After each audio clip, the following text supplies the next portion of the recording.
Winning Blueprint presents.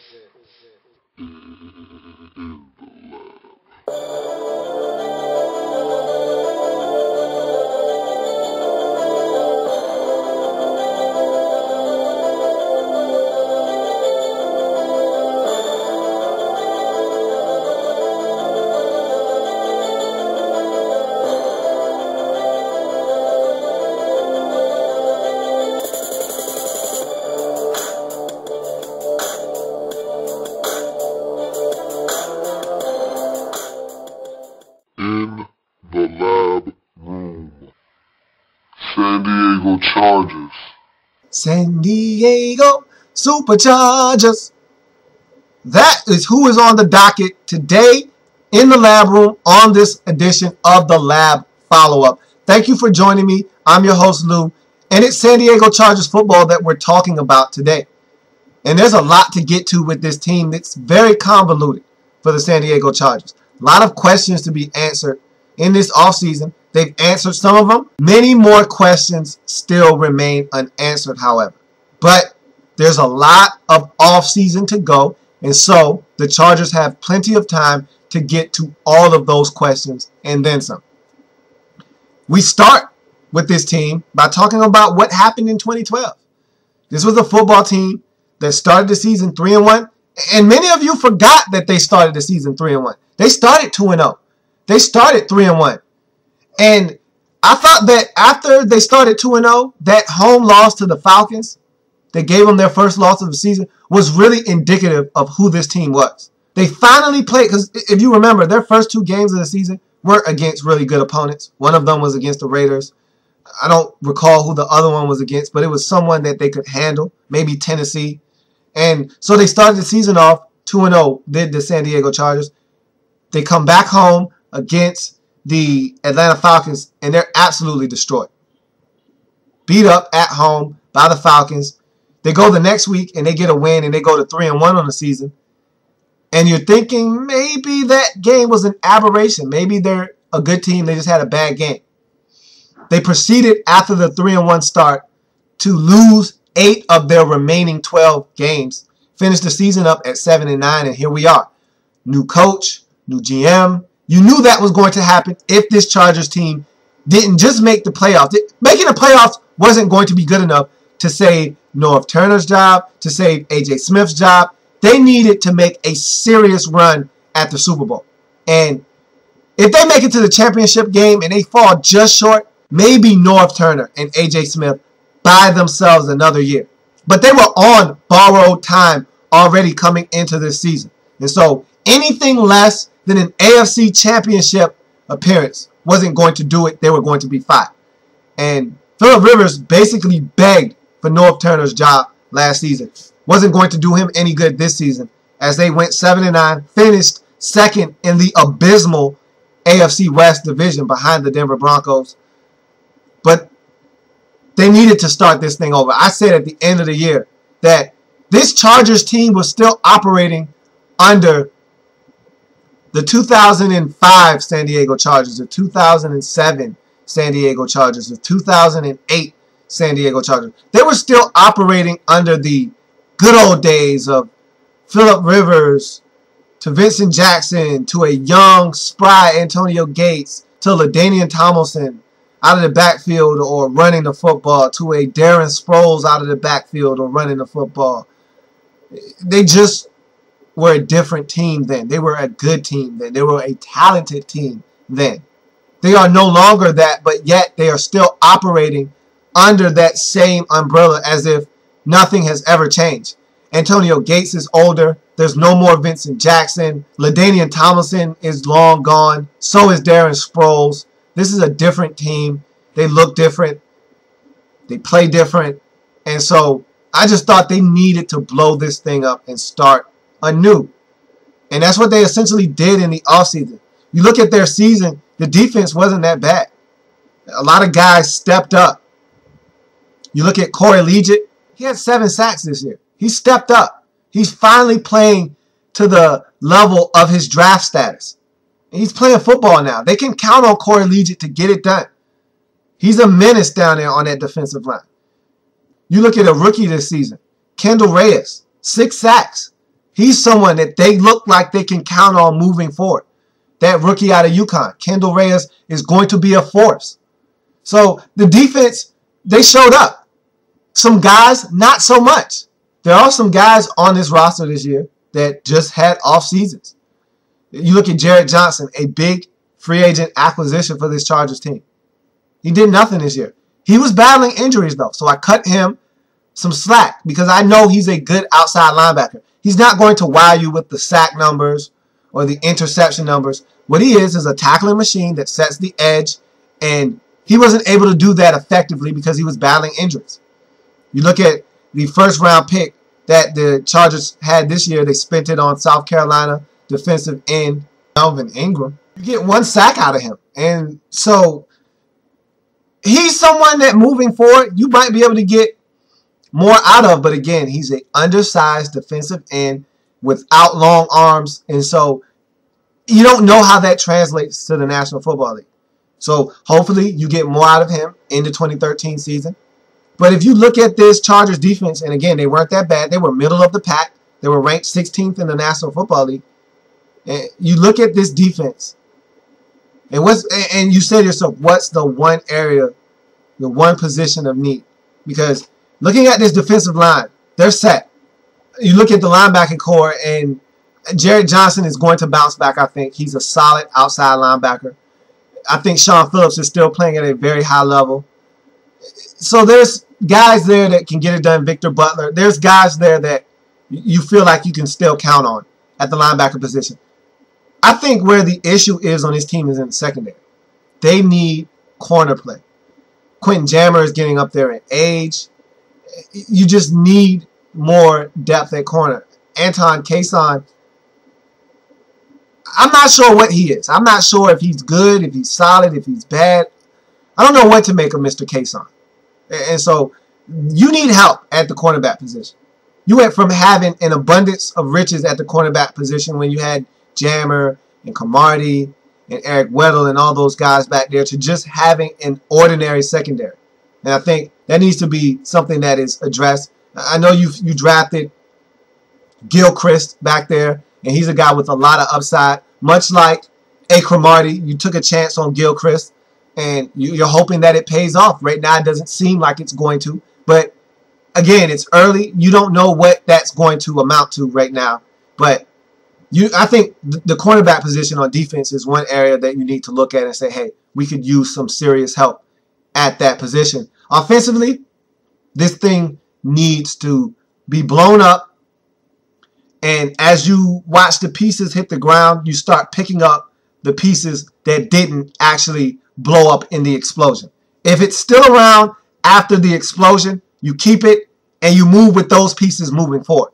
But I think you just need to blow up this whole offense, top to bottom, all of it. You blow it up, and whatever bricks still remain intact, you bring them along for the ride.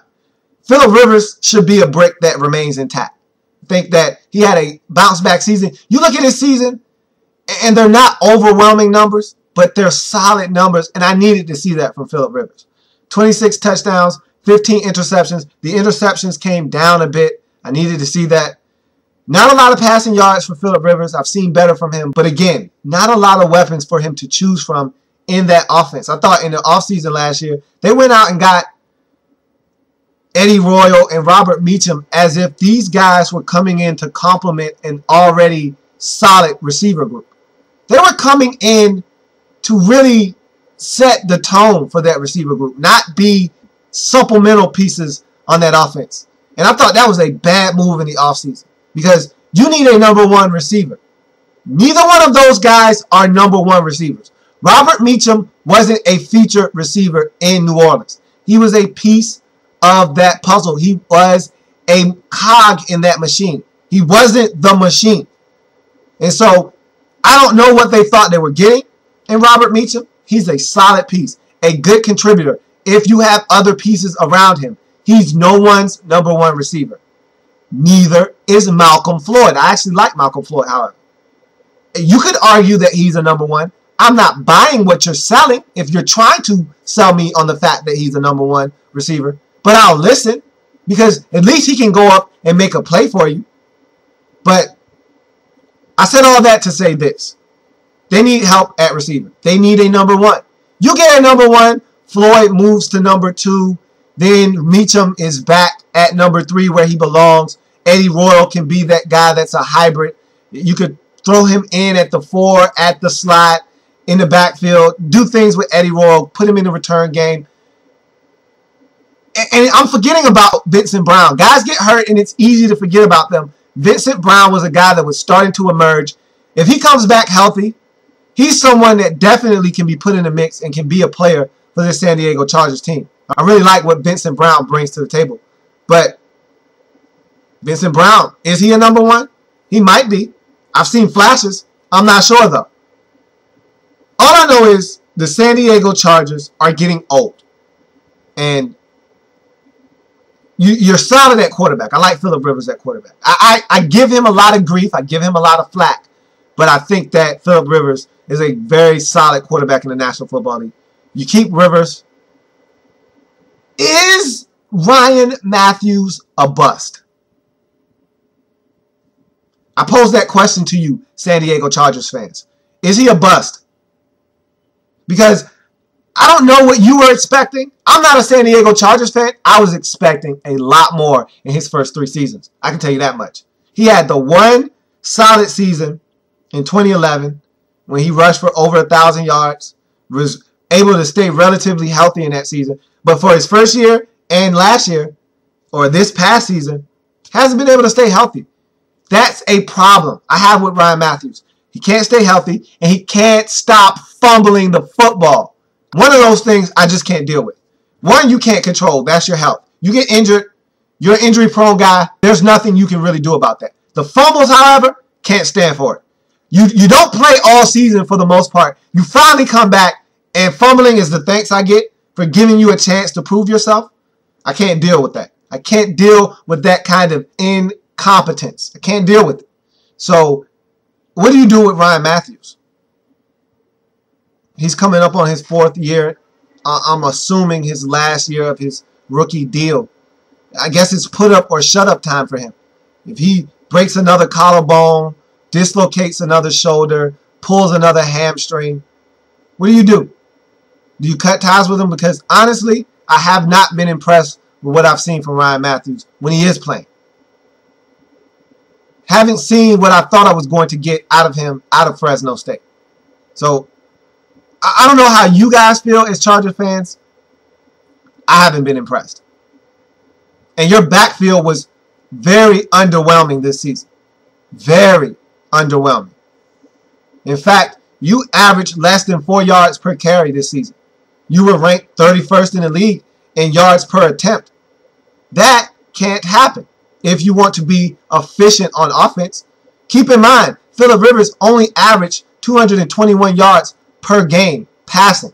That was at the back half of the NFL in the league in terms of passing yards. So, again, offensively, this Chargers team wasn't that explosive. They just weren't. And so, moving forward, things need to be done. Changes need to be made. Let's talk about this offseason. We've talked about the 2012 season and why they were the way they were. This wasn't a team that turned the football over, more so than they got turnovers. Again, when we talked about the teams in the top 10 of the draft, and the Chargers are right on the outskirts of that at 11, we talked about teams that had trouble taking care of the football, had trouble forcing turnovers. Teams that were 22 and 17 and negative 16 in a turnover differential. The Chargers were +2. While that's not a great number, it's not bad. You'll take +2. That means you're not in the negative. So that wasn't the issue for the Chargers. The issue for the Chargers was the inability to score points, to manufacture points by sustaining drives, the ability to beat teams by stopping them defensively and scoring points offensively. The art of playing football was missing in San Diego. Stopping teams defensively and and scoring points. They lost to the Cleveland Browns 7-6. Did the San Diego Chargers. They lost to the Baltimore Ravens 16-13. The inability to stop teams defensively and score points. See, they're stopping. You see where I'm going with this? The theme is they're stopping teams defensively. They're not scoring points too. And that's how you win. You stop teams and you score points. So moving forward in the offseason, things needed to change, and they've already started to. Out with North Turner, in with Mike McCoy, the new head coach, ex-offensive coordinator of the Denver Broncos. Out with A.J. Smith as GM, in with Tom Telesco. And so there's a lot of moving parts right now for this San Diego Chargers team. I love both of those hires. I think Mike McCoy has been on that coaching cusp for a long time. He's been on the precipice of becoming a head coach for a while now. He's finally getting his opportunity, and I think in a very good spot. He's very familiar with the AFC West, coming from the Denver Broncos. He knows this division all too well, and so there's not a big change and a big adjustment for him. All he has to do is learn the nuances of being a head coach. Instead of juggling 22 guys on the defensive side of the football as a coordinator and calling plays, now he needs to juggle all 53. He needs to have his hand in every single function of this San Diego Chargers team. Offense, defense, special teams, personnel, everything. He needs to be able to juggle all of those things, and we'll see how he does as a head coach. Tom Telesco has a vision. I like Tom Telesco. He's young, he's smart, he gets it, and he's going to come in and he's going to change the culture of this San Diego Chargers team. It's been very stale in San Diego for a long time. A lot of guys sitting on their white horses, sitting on their thrones, feeling like they've made it, like they've established themselves, and not really wanting to change things. And that's why I think things have been stale in San Diego for the last 4-5 seasons, because it's been status quo out there. Hey, you don't ruffle any feathers. We don't change too many things. We'll be fine. And no, that's not fine. And that's why the Chargers have been running in places as if they were stuck in the mud for the last 4 or 5 seasons. Finally, they've washed themselves clean of that situation. New management. This is going to be a new football team in 2013. And I think you start with Phillip Rivers on offense. I absolutely loved what Danario Alexander did at wide receiver for this team. I actually liked Danario Alexander when he was a member of the St. Louis Rams. He has degenerative knees, and so his knees aren't going to hold up much longer, but for as long as his knees can withstand the punishment that the NFL game delivers, this guy can be big for you. I thought he was a big play receiver in St. Louis. They just didn't have time to wait on him. He was always injured, and again, he has a condition in his knees that is probably going to cut his career short. And so you're on borrowed time are the San Diego Chargers with Danario Alexander, but for as long as you can get him to produce, use him, because the guy is a freakishly talented receiver. He can jump out of any arena. He can jump out of any stadium. He's 6'4", 6'5", long. He's lanky. He can make plays on a football. You've seen it this season if you're a San Diego Chargers fan. You saw Danario Alexander flash. And so I like him moving forward. You also have a wild card at the tight end position. Antonio Gates, it's no secret. He's getting up there in age. He's still producing, but not at the level that you've become accustomed to seeing. You have a wild card in your pocket. His name is Ladarius Green out of Louisiana Lafayette. Quietly, no one's talking about him. He's a 6'6" tight end that can run like the wind. If you guys can get this guy to play football at a high level, teach him the nuances of the game. He's raw, but if you can get him to learn how to play football at the tight end position, you could have another Antonio Gates on your hands. Treat this guy like a gem. Give him all the tools he needs, all the attention that he needs, because this could be the difference between your offense being regular and your offense getting back to being very dynamic. Because every great offense loves good tight ends. Every offense you see around in the National Football League that's dynamic, usually there's a very good tight end somewhere around there. That could be your diamond in the rough if you're the San Diego Chargers. Your last gift from A.J. Smith on his way out the door. So, looking at this San Diego Chargers team, I already told you I like the defense. I like the direction the defense is going. You just need to address that secondary. Offensively, blow it up. And whatever pieces remain after the carnage, after the wreckage, collect them and move forward with them. I think Denario Alexander has earned the right to play on this team. I think Phillip Rivers is someone that you can build around. You know what you have in Phillip Rivers. Offensive line-wise, it could be better. It could be worse. You had a couple of guys that I think that over time you'll be fine with. Vasquez and a lot of those other guys along that offensive line. You should be fine. You just have to continue to build pieces. You know, whether it's Clary or Vasquez or whoever. You've got a solid line. Just continue to build with what you have, and you should be fine. The San Diego Chargers team isn't that far off. They need direction. They got that in their new GM, Tom Telesco, new head coach, Mike McCoy. So they have a direction. I don't know if it's a good direction. I don't know if it's the right direction. They have direction now, though. No more tiptoeing. No more Norv Turner not really sure. I don't know. No more babbling. No more passive-aggressive nature. Time for this team to step to the forefront of the AFC West. And it's going to take some moves in the draft, some smart, shrewd picking. It's going to take some shrewd and smart decisions in free agency. But these Chargers aren't that far off.